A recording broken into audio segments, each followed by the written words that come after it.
Welcome back to Civil Discourse Now. I'm Mark Small, an Indianapolis lawyer.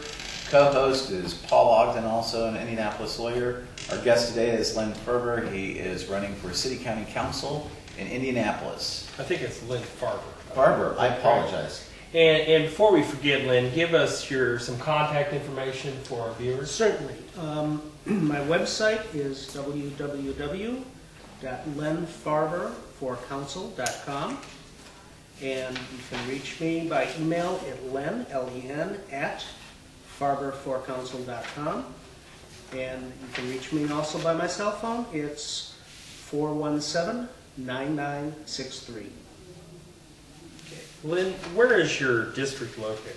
The district is sort of the north central part of Washington Township. It goes from 96th Street on the north down to about 52nd, 51st on the south. It's a little jagged. And on the west, it's pretty much Spring Mill. Going over on the east to Keystone, we have a couple of precincts that reach over on the other side of Keystone. So it includes the broader Ripple It area? includes the Broad Ripple area, the Nora area, Sobro, Meridian Kessler. Well, you have a number of issues that are unique to the Broad Ripple area that's been in the news. We had the towing situation, we had parking. What kind of issues would you like to address for not only Broad Ripple, but for your district? What are the big issues? Well, the two issues that I have been emphasizing have been concentrating on the desires of the neighborhoods and fiscal responsibility. I mean, it has long been a notion that Democrats are fiscally irresponsible and Republicans are fiscally responsible. I don't see that as being the truth. And when I look at my opponent, I think I have some evidence that it's actually the opposite. If we want to take a look at Broad Ripple, we can take a look at one of the issues that was first catching my attention when I got into the race, the parking meter deal. I remember my opponent going before the Broad Ripple Village Association and telling everybody, we've listened to your concerns, which were very much about the length of the contract for 50 years. And we've addressed them. Well, as I point out to people, yes, the contract is 50 years. We can terminate it in 10 years. The company has given us $20 million. We only have to pay back 19.8. And oh, by the way, there is a penalty if we decide to use somebody else to run the meters for us. And a provision that I cannot understand why it's in the contract, but it says that the right of the city to issue bonds can't be used to pay off this contract. We can't borrow money to pay. And I don't know why you would let anybody, any private company, tell the city whether it can borrow money. It just does not make sense, except in the context of they wanted to make sure that we were stuck in this contract that gives 70% of our revenue to a company in Texas. And when I talked to some of the councilors that were on the council before, they said that their understanding had long been that we would do these changes and probably raise the rates, which isn't terrible considering how long it had been, but that it would be kept within the city so all the revenue would stay here. Because it's a relatively low overhead operation to have a meter reader go around and check the meters and write parking tickets. True, but as has been pointed out by some of the people who were against the deal, you could have still had the city owning the meters and privatize that particular function. They're going around picking up the quarters. Absolutely, and that's the kind of public-private partnerships that should exist. The city can own the meters. They can say, okay, somebody is better at taking the people going around collecting. It may, I mean, we have to, again, take a look at the cost benefits, and possibly even when we have all of the advanced electronics, we may hire some local IT firm to do all of the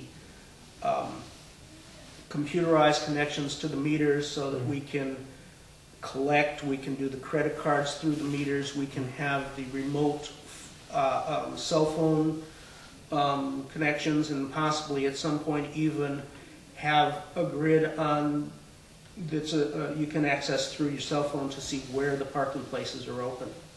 I use the parking meters a lot when I go downtown to file documents.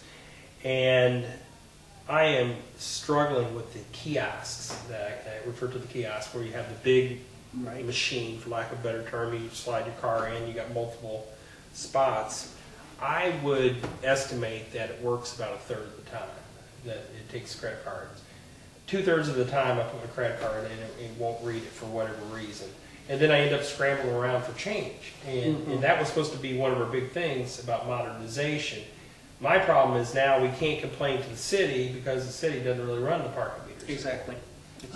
And what I do is I have to go downtown. My practice is in Broadville. I go downtown for court, and I generally just park in a parking garage because I don't have to. I can't anticipate the amount of time I'm going to be in court, and so it's kind of a hassle to just put the full thing for 2 hours into the meter. And then when I was parking in a parking garage downtown at one point, I looked up a sign on the front of the parking garage and it said, "Park here, no tickets." And then I realized one of the partners in the parking meter deal was Denizen Parking, Right. and they own parking garages. Exactly. And they're very happy to have the rates go up because then they can raise the rates on the parking garages. Well, and also they can make people so paranoid that they won't park in metered spaces Yes. like I am and park in the parking garage. We also have a big chunk of change that our city is laying out for professional sports franchises. And we were talking before the segment about, you were originally from Detroit, and Detroit had built the Silver Dome. That no longer stands. No. Okay. It got torn down. The land was more valuable than the dome was. Yeah, but the taxpayers are still paying for it? I believe it's been paid off, but the taxpayers paid it. Okay. I mean, basically, the taxpayers had paid for the stadium. The owner owned all of the concessions, the parking, everything. So we were building something, and this happens. I mean, it's not just Detroit. This has happened throughout the country.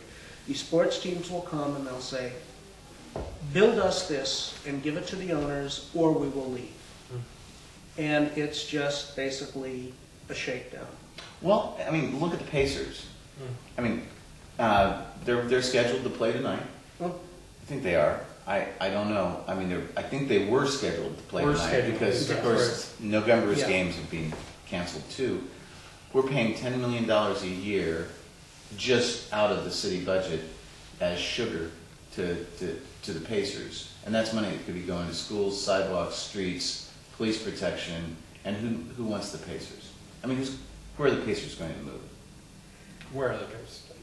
this is a problem that, again, the owners can come and they can say, "We're going to take our team." And teams are important to cities.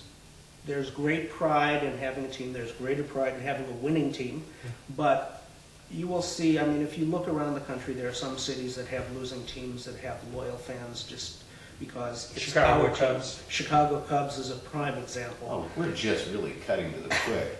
Or the Cleveland anything? I mean, I'm a Reds fan. We didn't have a good year either.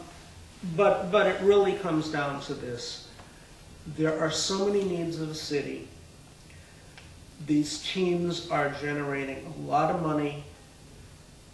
We don't have to, I don't believe we have to subsidize them. I don't think that they're going to bring in enough. I mean, if we're going to invest in a team, we have to know that they're going to bring in more money for the city than we're giving them.